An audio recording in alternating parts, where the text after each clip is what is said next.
Hello दोस्तों। Law of agency नाम सुन के थोड़ा कंफ्यूजन होता है ना? Don't worry. आज हम कॉन्ट्रैक्ट लॉ के इस सुपर इंपॉर्टेंट टॉपिक को इतना सिंपल बना देंगे कि आप एग्जाम्स के लिए बिल्कुल रेडी हो जाएंगे। अच्छा, तो देखते हैं आज हम क्या क्या कवर करने वाले हैं।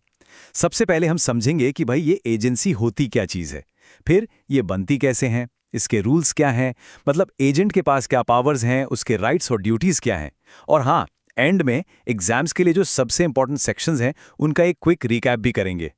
तो रेडी हैं? चलिए शुरू करते हैं। तो सबसे पहले इस पूरी कहानी के दो मेन हीरोज से मिलते हैं। एक है प्रिंसिपल और दूसरा है एजेंट। इनके बीच का जो रिलेशनशिप है ना, वही है पूरे कॉन्सेप्ट की फाउंडेशन। चलिए इसको आसान भाषा में समझते हैं। एक सेकंड के लिए सोचिए, क्या एक इंसान एक ही टाइम पर दिल्ली और मुंबई दोनों जगह डील साइन कर सकता है? इम्पॉसिबल लगता है ना? वेल, इसका जवाब एक लीगल मैजिक वर्ड में है, एजेंसी। बेसिकली ये एक लीगल टूल है जो एक पर्सन को अलाउ करता है कि वो दूसरे के बिहाफ पर एक्ट कर सके। तो डेफिनेशन पे नजर डालिए।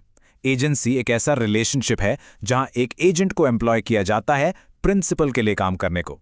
सिंपल शब्दों में एजेंट एक ब्रिज की तरह है, एक कनेक्टिंग लिंक है। वो प्रिंसिपल को एक थर्ड पार्टी से जोड़ता है। और मजेदार बात यह है कि जब एजेंट कोई कॉन्ट्रैक्ट साइन करता है तो लीगली ऐसा माना जाता है जैसे प्रिंसिपल ने खुद किया हो। कितनी पावरफुल पोजीशन है, सोचिए। अच्छा, एक कॉमन कंफ्यूजन दूर करते हैं। एजेंट और सर्वेंट, क्या ये एक ही चीज है? बिल्कुल नहीं। और इसमें लोग अक्सर गलती करते हैं। देखिए, एक सर्वेंट सीधे कंट्रोल और सुपरविजन में काम करता है। उसे बताया जाता है कि काम कैसे करना है। लेकिन एक एजेंट, उसके पास डिस्क्रेशन होता है, वो अपनी समझ से काम करता है। और सबसे बड़ा डिफरेंस, एजेंट प्रिंसिपल के लिए लीगल रिलेशनशिप्स बना सकता है, मतलब कॉन्ट्रैक्ट कर सकता है। सर्वेंट ये नहीं कर सकता। तो अब सवाल उठता है कि ये प्रिंसिपल एजेंट का रिलेशनशिप बनता कैसे है? इसके लिए लॉ में कुछ स्पेसिफिक तरीके हैं। चलिए देखते हैं। बेसिकली एजेंसी क्रिएट करने के तीन मेन तरीके हैं। पहला, बाय एक्सप्रेस अग्रीमेंट, यानी साफ साफ बोलकर या लिखकर। दूसरा है बाय इम्प्लाइड अग्रीमेंट, मतलब पार्टीज के कंडक्ट या सिचुएशन से ही मान लिया जाता है कि एजेंसी है। और तीसरा, बाय रैटिफिकेशन। ये बड़ा इंटरेस्टिंग है। इसका मतलब है कि किसी ने आपके बिहाफ पर काम कर दिया और आपने बाद में उसे अप्रूव कर दिया। Simple, right? अब ये वाला कॉन्सेप्ट बहुत ही इंटरेस्टिंग है, एजेंसी बाय एस्टॉपल, जिसका जिक्र सेक्शन 237 में है। सोच के देखिए, आप खड़े हैं और आपका दोस्त किसी थर्ड पार्टी से कहता है, मैं इनका एजेंट हूं, और आप चुप रहते हैं, कुछ नहीं बोलते, तो लॉ ये मान लेगा कि आपने उसकी बात को मान लिया। बाद में आप इनकार नहीं कर सकते। लॉ आपको स्टॉप कर देगा, यानी रोक देगा। इसलिए कहते हैं साइलेंस कैन बी एक्सेप्टेंस। अब आते हैं एजेंसी बाय नेसेसिटी पर। इसको एक एग्जाम्पल से समझते हैं। मान लीजिए आप एक एजेंट हैं और आपके पास पेरिशेबल गुड्स हैं, जैसे फ्रूट्स या वेजिटेबल्स, और आप अपने प्रिंसिपल से कांटेक्ट नहीं कर पा रहे। अब आप क्या करेंगे? गुड्स को खराब होने देंगे? नहीं ना, आप उस प्रॉपर्टी को टोटल लॉस से बचाने के लिए उसे बेच देंगे। यही है एजेंसी बाय नेसेसिटी। ये एक इमरजेंसी सिचुएशन में लॉ आपको अथॉरिटी देता है। ओके, तो हमने रैटिफिकेशन की बात की थी, यानी किसी एक्ट को बाद में अप्रूव करना। लेकिन इसके लिए कुछ कंडीशंस हैं, ऐसे ही नहीं हो जाता। जैसे एजेंट को बताना होगा कि वो प्रिंसिपल के लिए काम कर रहा है। प्रिंसिपल को सारी बातों की पूरी जानकारी होनी चाहिए। और सबसे इंपॉर्टेंट बात, आप पूरे ट्रांजैक्शन को एक साथ रेटिफाई करेंगे। आधा अधूरा नहीं चलेगा। You can't pick and choose, या तो पूरा या कुछ नहीं। अच्छा, एजेंसी बन गई। अब बात करते हैं एजेंट की पावर की। उसकी अथॉरिटी का स्कोप क्या है? वो लीगली क्या क्या कर सकता है जिससे प्रिंसिपल बंधा हुआ हो? Let's dive into it. तो एक एजेंट की अथॉरिटी को हम तीन कैटेगरीज में बांट सकते हैं। पहली है एक्चुअल अथॉरिटी, जो प्रिंसिपल ने उसे एक्सप्रेस या इंप्लाइड तरीके से दी है। दूसरी है ऑस्टेंसिबल अथॉरिटी, मतलब जो थर्ड पार्टीज को लगता है कि एजेंट के पास है प्रिंसिपल के कंडक्ट की वजह से। और तीसरी, अथॉरिटी इन इमरजेंसी, सेक्शन 189 के अंडर, जो प्रिंसिपल को लॉस से बचाने के लिए होती है। ये तीनों बहुत जरूरी हैं। ओके, अब एक थोड़ा ट्रिकी टॉपिक है जिसमें एग्जाम्स में बहुत सवाल आते हैं, सब एजेंट और सब्स्टिट्यूटेड एजेंट के बीच का फर्क। देखिए, सब एजेंट जो सेक्शन 191 में है, वो ओरिजिनल एजेंट द्वारा एम्प्लॉय किया जाता है। वो एजेंट का एजेंट है।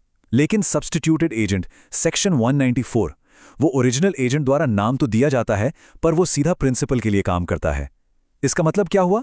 सब एजेंट के एक्ट्स के लिए ओरिजिनल एजेंट रिस्पॉन्सिबल है, जबकि सब्स्टिट्यूटेड एजेंट के एक्ट्स के लिए सीधा प्रिंसिपल रिस्पॉन्सिबल होता है। इस पॉइंट को बिल्कुल क्लियर रखिएगा। हर लीगल रिलेशनशिप एक दो तरफा स्ट्रीट की तरह होता है, राइट्स भी होते हैं और ड्यूटीज भी। तो एजेंसी के इस कॉइन के दोनों साइड्स को देखते हैं, एजेंट के क्या राइट्स हैं और उसकी क्या ड्यूटीज हैं।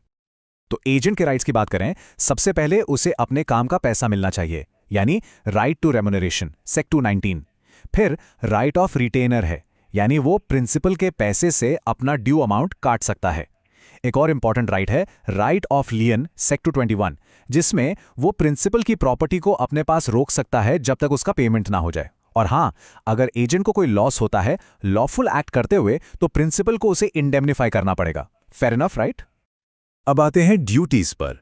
एजेंट की भी कुछ जिम्मेदारियां हैं, जैसे कि प्रिंसिपल के इंस्ट्रक्शंस को फॉलो करना, सेक्शन 211, काम को रीजनेबल स्किल से करना, प्रॉपर अकाउंट्स मेंटेन करना, हिसाब किताब साफ रखना, और ये बहुत जरूरी है, वो अपने पर्सनल अकाउंट पर डील नहीं कर सकता, यानी कॉन्फ्लिक्ट ऑफ इंटरेस्ट नहीं होना चाहिए। ये सब उसकी लीगल ड्यूटीज हैं। तो हमने एजेंसी का बनना, उसके रूल्स सब देख लिया। अब देखते हैं कि ये रिलेशनशिप खत्म कैसे होता है। Termination of agency. एजेंसी को टर्मिनेट करने के दो मेन तरीके हैं। एक है बाय एक्ट ऑफ पार्टीज, यानी जब प्रिंसिपल या एजेंट खुद इसे खत्म करें, जैसे कि म्यूचुअल एग्रीमेंट से, या प्रिंसिपल एजेंसी को रिवोक कर दे, या एजेंट खुद ही रिनाउंस कर दे। दूसरा तरीका है बाय ऑपरेशन ऑफ लॉ। इसमें लॉ अपने आप ही एजेंसी को खत्म कर देता है, जैसे बिजनेस कंप्लीट हो गया, या किसी पार्टी की डेथ हो गई, या प्रिंसिपल इंसॉल्वेंट हो गया। लेकिन एक मिनट, इस टर्मिनेशन का एक बहुत बड़ा एक्सेप्शन है। सेक्शन 202 के मुताबिक अगर एजेंट का खुद का कोई इंटरेस्ट उस एजेंसी के सब्जेक्ट मैटर में है, तो प्रिंसिपल उसे अपनी मर्जी से रिवोक नहीं कर सकता। इसे कहते हैं इररिवोकेबल एजेंसी, यानी ऐसी एजेंसी जिसे खत्म नहीं किया जा सकता। ये एजेंट के इंटरेस्ट को प्रोटेक्ट करने के लिए है। चलिए अब आते हैं उस पार्ट पर जो आपके एग्जाम्स के लिए सबसे ज्यादा काम आएगा।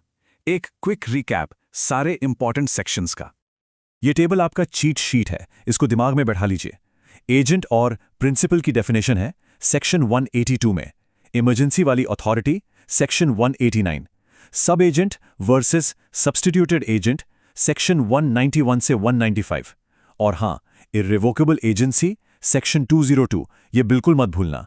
इन कॉन्सेप्ट्स को इनके सेक्शन नंबर्स के साथ कनेक्ट करके याद रखेंगे तो एग्जाम्स में बहुत आसानी होगी। तो इस सेशन को खत्म करने से पहले आप सबके लिए एक फूड फॉर थॉट, एक सवाल। अगर एक एजेंट इमरजेंसी में गुड फेथ में काम करते हुए कोई गलती कर देता है जिससे प्रिंसिपल को लॉस हो जाता है, तो वो लॉस कौन बेयर करेगा, एजेंट या प्रिंसिपल? ये थोड़ा ट्रिकी है ना? इस पर सोचिए और अपने थॉट्स नीचे कमेंट्स में जरूर शेयर कीजिए। देखते हैं कौन इसका सबसे सही जवाब देता है।